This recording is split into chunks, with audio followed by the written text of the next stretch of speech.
नमस्कार। आज हम एक बहुत ही निजी, बहुत ही भावनात्मक लेख पर बात करने वाले हैं। ये एक किताब है अधूरा, एक पिता की यादें। उसके पहले अध्याय का एक हिस्सा है और अध्याय का नाम भी अधूरा ही है।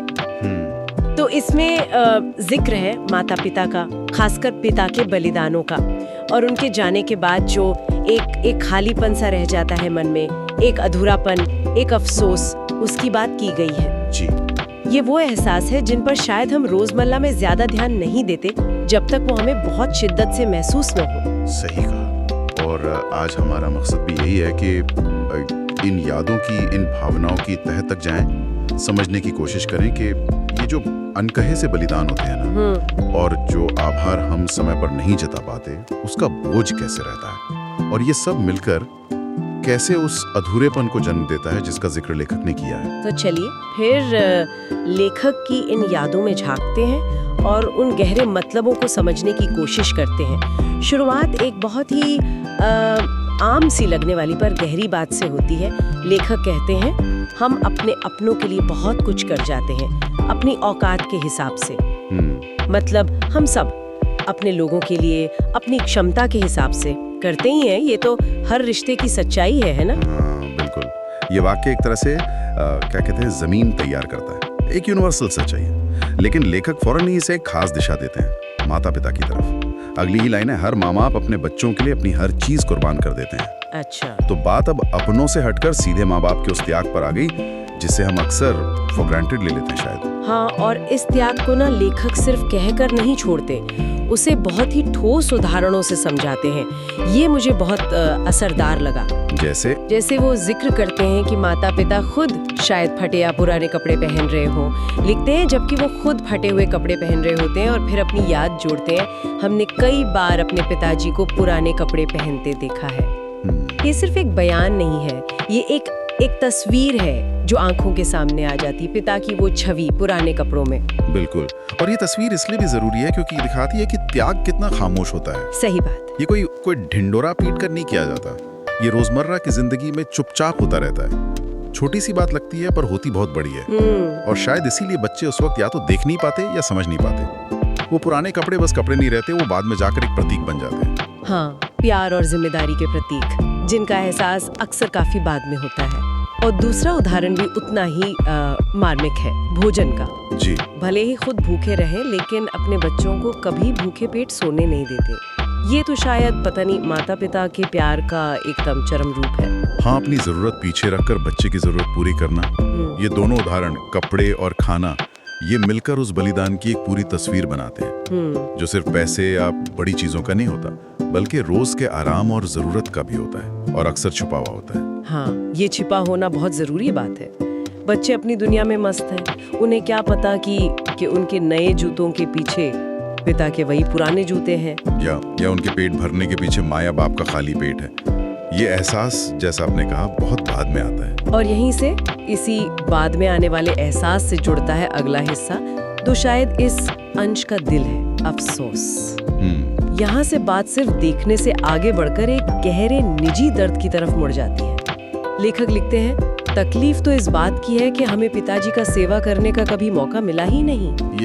ये पंक्ति बहुत भारी है।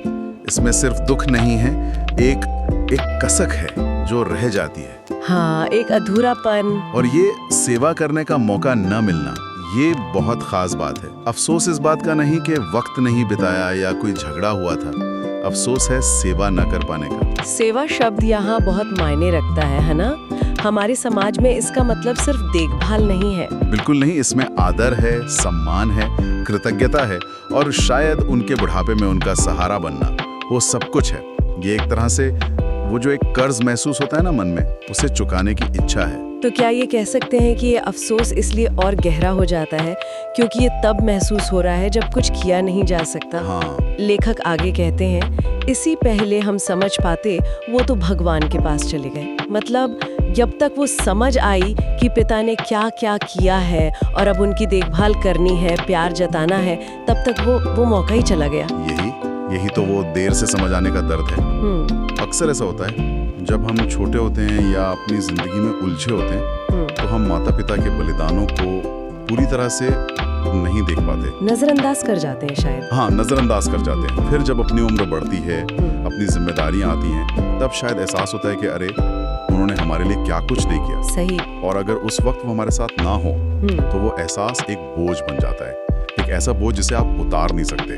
तो ये जो समझ का देर से आना है और मौके का हाथ से निकल जाना, ये दोनों मिलकर उस तकलीफ को बनाते हैं जिसका लेखक जिक्र कर रहे हैं।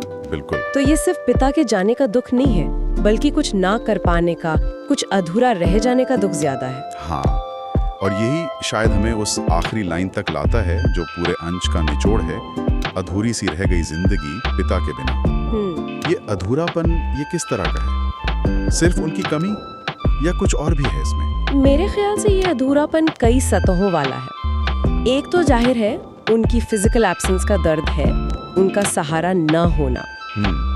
लेकिन इस अंश के हिसाब से देखें तो ये अधूरापन ज्यादा गहरा है। ये शायद उस सेवा के अधूरे रह जाने से जुड़ा है। अच्छा। उस आभार के जो कहा नहीं जा सका, उन बलिदानों का मोल जो ठीक से समझा नहीं जा सका और समय पर जताया नहीं जा सका। तो जिंदगी इसलिए अधूरी लगती है क्योंकि एक जरूरी भावनात्मक चैप्टर पूरा नहीं हो पाया। एक कर्ज था जो चुका नहीं, एक बात थी जो हो नहीं सकी। हाँ। कुछ वैसा ही। तो अगर हम इस भावनात्मक यात्रा को देखें तो ये कुछ ऐसा है। पहले बलिदानों को देखा पर शायद समझा नहीं। पुराने कपड़े, भूखे रहना बचपन में। हाँ। फिर काफी बाद में उनका गहरा एहसास हुआ, लेकिन एहसास होते ही ये भी दिखा कि पिता तो है ही नहीं। नुकसान। सही। और फिर आया एक तेज अफसोस, खासकर उनकी सेवा न कर पाने का। और आखिर में ये सब मिलकर जिंदगी में एक स्थायी अधूरेपन की भावना बन गए। क्या ये सही तरीका है इसे देखने का? हाँ, मुझे लगता है ये क्रम बिल्कुल सही बैठता है और ये दिखाता है कि कैसे यादें वक्त के साथ बदल जाती हैं। सही। बचपन की एक मामूली सी दिखने वाली याद बड़े होने पर कितने गहरे मतलब और बोझ के साथ वापस आती है। और ये अधूरापन सिर्फ एक घटना यानी पिता की मृत्यु का नतीजा नहीं है, बल्कि पूरी घटनाओं की चेन और उससे जुड़ी भावनाओं का नतीजा है। बलिदान, फिर देर से एहसास, फिर सेवा न कर पाने का अफसोस। हाँ। ये अधूरापन एक खाली जगह है जिससे शायद कभी भरा नहीं जा सकता, क्योंकि वो मौका वो तो हमेशा के लिए चला गया। ये वाकई बहुत गहरा है और ये अंश हमें मजबूर करता है कि हम अपने रिश्तों को, खासकर माता पिता के साथ अपने रिश्ते को एक अलग नजर से देखें। हाँ। उन छोटी छोटी चीजों को नोटिस करें जिन्हें हम शायद रोजमर्रा में भूल जाते हैं या नजरअंदाज कर देते हैं। और शायद ये हमें ये भी सोचने पर मजबूर करता है कि आभार जताने के लिए, प्यार जताने के लिए सही समय का इंतजार शायद नहीं करना चाहिए। लेखक का अफसोस मौका न मिलने का है। तो सवाल ये उठता है कि जब मौका होता है तब हम उसका कितना इस्तेमाल करते हैं? सही सवाल है। क्या हम अपने माता पिता को या अपने प्रियजनों को समय रहते बताते हैं कि वो हमारे लिए क्या है? क्या हम उनकी सेवा जिस भी रूप में हो तब करते हैं जब वो हमारे साथ हैं? ये बहुत जरूरी सवाल है। अक्सर हम सोचते हैं कि अरे बाद में करेंगे, जब थोड़ा और वक्त मिलेगा या जब और कमा लेंगे। हाँ, टालते रहते हैं। लेकिन ये अंश याद दिलाता है कि बाद हमेशा नहीं आता। बिल्कुल। और ये अंश सिर्फ पिता के बारे में नहीं है, ये किसी भी ऐसे रिश्ते पर लागू हो सकता है जहाँ एक तरफ बेपनाह प्यार और बलिदान हो और दूसरी तरफ उसे समझने और सराहने में देर हुई हो। ये एक यूनिवर्सल मानवीय अनुभव हो सकता है। ये हमें याद दिलाता है कि रिश्तों को संवारने का, आभार जताने का, प्यार का इजहार करने का सबसे अच्छा समय अभी है। इस अंश ने सच में बहुत कुछ सोचने पे मजबूर किया है। ये सिर्फ एक पिता की यादें नहीं लगती, ये शायद हम सब के अंदर कहीं ना कहीं छुपे किसी अफसोस या अधूरेपन का आईना भी है। ये दिखाता है कि कैसे बिल्कुल साधारण सी दिखने वाली यादें भी अपने अंदर कितना वजन, कितनी गहराई लिए होती हैं। और यही इस अंश की खूबी है, कम शब्दों में बहुत कुछ कह जाता है। हाँ। ये हमें उस भावनात्मक सच्चाई के सामने खड़ा कर देता है जिससे हम शायद बचना चाहते हैं, लेकिन जो जीवन का एक हिस्सा है। ये हमें उन बलिदानों की याद दिलाता है जो हमारी नींव है, और उन एहसासों की भी जिन्हें समय पर न जता पाने का मलाल शायद जिंदगी भर रह सकता है। तो यहाँ पर एक विचार आता है मन में जो सीधे लेखक के अफसोस से जुड़ा है, वो सेवा न कर पाने वाला अफसोस। हाँ, और ये हमें इस सवाल पर लाता है कि हमारे अपने जीवन में, हमारे परिवारों में, जब हमारे प्रियजन हमारे साथ होते हैं तो हम उनके प्रति अपनी कृतज्ञता, अपनी देखभाल उसको कैसे और कब दिखाते हैं। क्या हम उन पलों को पूरी तरह जीते हैं या उन्हें भविष्य के लिए टाल देते हैं, ये सोच करके अरे अभी तो बहुत टाइम है। ये बहुत आम सोच है। ये अंश बिना कोई उपदेश दिए हमें अपने आज के रिश्तों को देखने और ये सोचने पर मजबूर करता है कि कहीं हम अनजाने में भविष्य के किसी अधूरेपन की नींव तो नहीं रख रहे। वाह! ये सिर्फ एक विचार है जो इस अंश के दिल में बसे अफसोस से उठता है, शायद अपने आज को बेहतर बनाने के लिए। वाकई एक बहुत गहरा विचार। इन मार्मिक और दिल को छू लेने वाली यादों और एहसासों पर हमारे साथ इतनी गहराई से बात करने के लिए धन्यवाद। शुक्रिया। इस अंश का जो केंद्रीय भाव है वो अधूरापन, वो निश्चित रूप से हमारे साथ रहेगा और शायद हमें अपने रिश्तों को और संजीदगी से जीने की प्रेरणा देगा।